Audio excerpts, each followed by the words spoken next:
Isabel जब बाबा उरूज और इलियास को पोसेडोन यानी आंतुआन के बारे खौफजदा करते हुए उन्हें बेवकूफ होने का ताना मारती है तो बाबा उरूज इजाबेल को हंसते हुए कहते हैं, आओ इधर बैठो और सुनो, आंतुआन के भाई को मारना ना तो मेरी लाइल्मी है और ना ही बेवकूफी। आंतुआन कितना खतरनाक है इसका भी हमें मालूम है और इसकी हमें परवाह इसलिए नहीं है क्योंकि हम बेखौफ हैं। इजाबेल कहती है, लेकिन वो सब लुटेरे डाकू तो वहशी जानवरों की तरह हैं, उनको किसी भी चीज का कोई डर नहीं है। मैं सिर्फ इतना चाहती हूँ कि आप लोग कुछ वक्त तक मोहतात रहें ताकि मेरे वालिद तंजीम के लोगों से बातचीत करके ये मामला ले दे के हल कर ले। ये सुन के बाबा उरूज हंसते हुए इलियास को कहते हैं, कुछ समझ आया? इलियास भी हंसते हुए कहता है, कुछ कुछ समझ आ रहा है, लेकिन पूरी समझ तब ही आएगी जब मैं उस मेमने आंतुआन को अपने हाथों से खत्म न कर दूं। इलियास के इस जवाब को सुन के इजाबेल इलियास को कहती है, पागल कहेंगे। खैर, बाबा उरूज इजाबेल को कहते हैं, ठीक है, हम इस मामले पे नजर रखते हुए आगे कदम उठाएंगे, लेकिन आप खुद को इतना परेशान ना करें। यहीं पे इलियास फिर से हंसी मजाक करते हुए इजाबेल से कहता है, तुम तो हमें आंतुआन से भी ज्यादा डरा देती हो। इनकी अभी इस मामले में बातचीत चल ही रही होती है कि इतने में सीन आता है जब कलिचबे बाबा उरूज से मिलने सराय की तरफ आ रहे होते हैं। रास्ते में उनका बेटा शाहीन उनको कहता है, बाबा उरूज को मिलने के लिए आप खुद चलकर आओगे, ये बर्दाश्त नहीं हो रहा मुझसे। इससे बेहतर था कि बाबा उरूज कज़ाकों के हाथों मर ही जाते। कलिचबे शाहीन के इस कदर हसद को देखते हुए हसद से बचने के लिए नसीहत करते हैं, सुनो मेरे बेटे,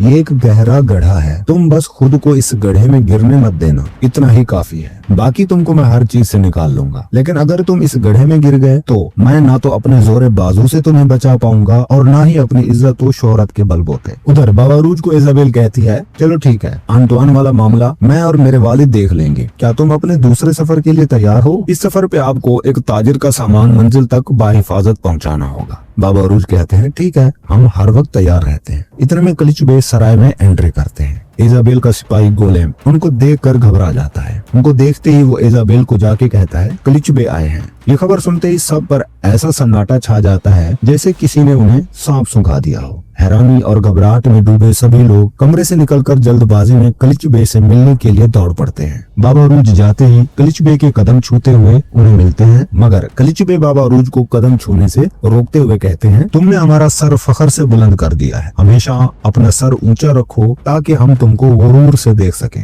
ये कहते हुए वो बाबा उरूज को अपने गले से लगाते हैं, लेकिन ये चीज शाहीन से बर्दाश्त नहीं होती। वो हसद के मारे अपनी आंखें बंद कर लेता है। इसके बाद इलियास भी कलिचबे के हाथ का बोसा लेते हुए उनसे सलाम करता है। मिलने जुलने के बाद कलिचबे कहते हैं, सलामती हो सबके लिए। बाबा उरूज कहते हैं, इज्जत बख्शी आपने। कलिचबे जैसी अजीम शख्सियत का खुद चल कर आना और बाबा उरूज की तारीफ करना, ये बात सभी के चेहरे पर खुशी ले आती है। माहौल में एक फखर का एहसास छा जाता है। इसके बाद सीन आता है जब इसहाक भी अपने घर के एक कोने में मिट्टी के बर्तन बना रहे होते हैं, लेकिन उनका चेहरा किसी गहरी सोच में डूबा होता है। आंखों में एक उदासी सी छुपी होती है। वो बेचैन होते हैं असल में अपने भाई खिजर के लिए। तभी उनकी बीवी आती है। उनके परेशानी से भरे चेहरे को देखते हुए कहती है, आज आप दुकान पे नहीं जाएंगे? इसहाक भी कहते हैं, नहीं, आज दिल नहीं कर रहा। उनकी बीवी कहती है, ऐसे ही लग रहा था मुझे भी, जब भी आपका दिल नहीं लगता तो आप यहीं आके बैठ जाते हो। इसहाक भी कहते हैं, मुझे खिजर की हरकतें बिल्कुल पसंद नहीं आ रही। उनकी बीवी कहती है, क्यों, क्या हुआ? क्या उसने आपसे कोई बदतमीजी किया है? मगर मुझे यकीन है ऐसा तो उसने बिल्कुल भी नहीं किया होगा। इसहाक भी कहते हैं, वो इस शहर से